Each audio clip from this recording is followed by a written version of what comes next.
inside my head. I try to turn it down, but I can't quite drown it out. I'm tortured every Welcome and thank you for joining us today. You're listening to Society Bites Radio, and I'm your host, Dr. Richard Himmer. And I'm Sherry Himmer, and this is Authentically You, social interaction for the mind and soul. For the next 25 minutes, we talk about healing and growth from the inside out. Remember, you are 100% responsible for your happiness, joy, and well-being. So our last two segments, we were talking about toxic relationships in a family, and we're going to go this time towards what happens with toxic relationships in the workplace, which can be many. It could be your boss. It could be somebody that is an equal in positional power with you, or it could be someone lesser than. Toxicity can just abound in workplace relationships because of the way sometimes work is designed, and the judging and the eye rolling that goes on. So we're going to provide what's a course that we have on himmerinstitute.com and break it apart for you. And see what can we do? What do you do with that situation where you might have a toxic relationship at work? So there's two positions that we're suggesting you look at this from. Number one, the position of a target. If you perceive you're being bullied, how do you approach it then? Number two, what if you are the bully? So there, years and years ago, I was able to present to a fairly large manufacturing company and all of their middle managers, including all of the HR department. And I did a couple presentations on this. Their teams were split up. At the end of each segment that I taught, I had at least 2 or 3 of the middle managers, including most of the HR department, come up to me and say, it appears as though I'm the accidental bully. I'm the one who's doing the bullying. And the reason I bring that up is because no one there was intentionally doing it. This isn't a malicious thing when people become bullies. It's always, not almost always, in order to have a bully in any kind of organization, the organizational culture must permit it. That's an accomplice. So be mindful of that. What's the role of, if you're in leadership, what culture are you promoting? Are you allowing? Does incivility permeate your culture? So we'll talk a little bit about the bullying there, but this is what I wrote my dissertation on, workplace bullying and emotional intelligence. So it's a comfort zone for me to talk about it. We'd like to share this with you because millions of people are bullied every year, whether it's at work, which is a big place. Many people are bullied at home. Many people are bullied in their churches and social scenarios. So we want to just address bullying, but it's the toxic leader that we want to talk about. Just as a side note, people don't leave jobs. They leave supervisors. 75% of supervisors are considered incompetent and not trusted by their direct reports. So I'm putting in perspective. I know that if you're a supervisor or middle manager, you're definitely saying, well, I'm the 25%. Well, if everybody's saying they're the 25%, where's the 75? Is it possible that something that you're doing could create a problem? Or just asking that the awareness be there. So today's story is about a gentleman named Buck. It's entitled One Solution to Escape a Toxic Leader. This case study and course is found on himmerinstitute.com, along with the other one that we did about what's one solution to a toxic relationship at home. So Buck was like a bull in a china closet to everyone, but Buck, notice the lack of awareness. Buck was called an accidental bully, or titled one, otherwise known as unconsciously incompetent in his emotional intelligence skills. We've covered this, but let's cover real quick an unconsciously incompetent. So it's the person who, with emotional intelligence, lacks skills but is unaware of it. So it's really, truly a lack of awareness. And we always talk about raising our awareness because that's the first place that healing begins. It's the someone who doesn't know what they don't know and they don't want to know is unconsciously incompetent. They're not really looking for it. Yeah.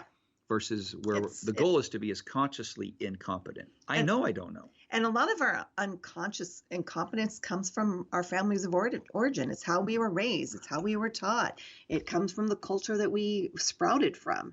So there's no real purpose in shaming ourselves over our unconscious incompetence. It's more about let's get to work. That's why we're here, is to raise our awareness and take ownership and be 100% responsible for our happiness, joy, and well-being. Never too late. You can be married 25 years, never too late. You can be middle management for 20 years, never too late to improve. Yeah. Buck was an energetic engineer, and his natural ability projected him into management. Despite the majority of the company employees, personnel fitting within it's a millennial group, the management structure was still old school and promoted based on technical skills, IQ versus EQ, or emotional intelligence. Let me address that real quick.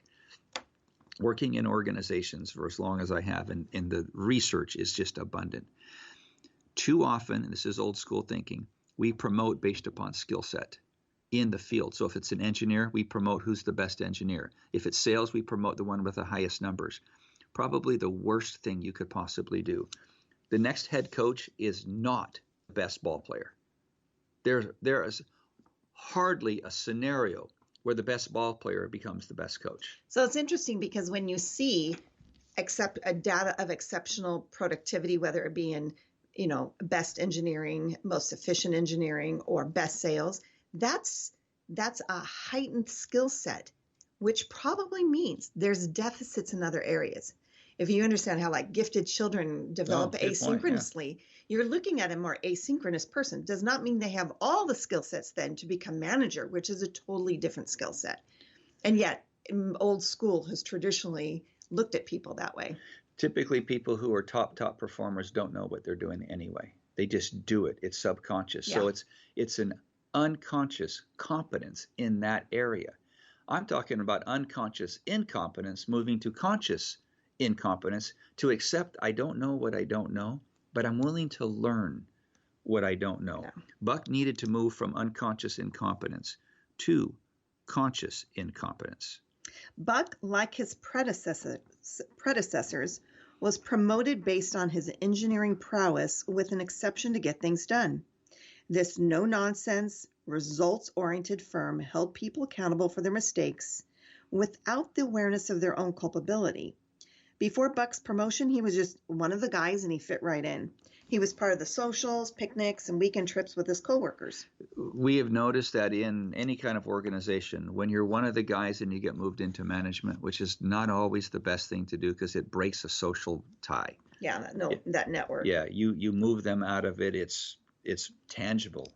Mm-hmm. So within a week of becoming the department manager, Buck basically uninvited himself from future social engagements because he quickly embraced the management culture of focusing on the bottom line. So he turned his former coworkers from hardworking people into objects because he was one of those hardworking people. Now he's objectifying them. By the end of the first month, his open door policy became a scorched earth tactic, and nary a human voluntarily cast a shadow near that framework. How many times, and I'm asking the listening audience, have you been told by a management position, I have an open door policy, but you know damn well that's the last place you're going to go to vent anything or to express any concerns? I've even been fired from a position because I spent on my own time hours putting an Excel spreadsheet together to show how the company can save money from bounced checks. I was scolded because I did that on my own time. And that they said, we have an open door policy, word for word. So what I'm suggesting to you is that if you're the one saying I have an open door policy, are you even aware? Is it open door? Can people really come in and disagree with you? Or do you have to be right? Or do you shut down any idea? Open door policy means they can give you an idea and not be scuttled out the door with that's silly, that's nonsense. Do you even understand their position? So I can go on this one, as you can tell. At this point, Buck has 3 challenges. He perceives that he needs to wield a heavy hand and treat the workers harsh because they need to be motivated. That's his immaculate perception. 2, he's under the false assumption that the manager's title also magically increases his IQ, and his authority is therefore unquestionable. And 3, he's hardwired to connect, and what connections he once had are not there. Okay, number 1, immaculate perception. Yeah. All of a sudden, his perception of how it should be done is different than it was when he was a worker. That's a problem. So he's now become a chameleon. Number 2, he's under the false assumption that his title all of a sudden magnified his IQ. And now he knows better and more. I cannot tell you how many people I've seen put into leadership positions without the skill set of the leadership position. The best analogy is winning the lottery.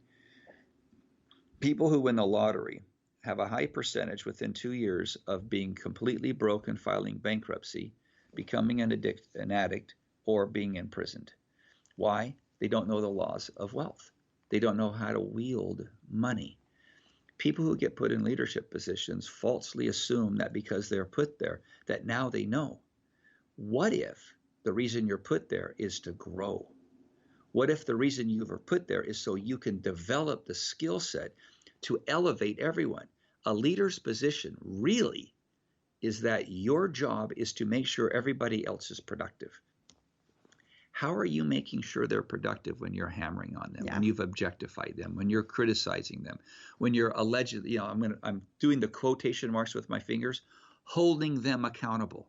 How many moms and dads hold their children accountable but drives them out of the house? How many people are right? But who the hell cares if you're right if you're constantly haranguing them? So what I'm suggesting here is that when you recognize what a toxic personality is, it comes with these communication blind spots that you have to be right, that you think you know. What's his name? Darn it, slips my mind. Oh, it'll come to me probably when we're finished. But he wrote all the research on the humble servant. The humble servant is the quintessential leader, where you actually are serving others to make sure that they succeed. That's a good leader. Buck was not following that process. Okay, so there are 3 areas that he was struggling with. Number 1, wield a heavy hand. There is an immaculate perception that treating people harshly is effective.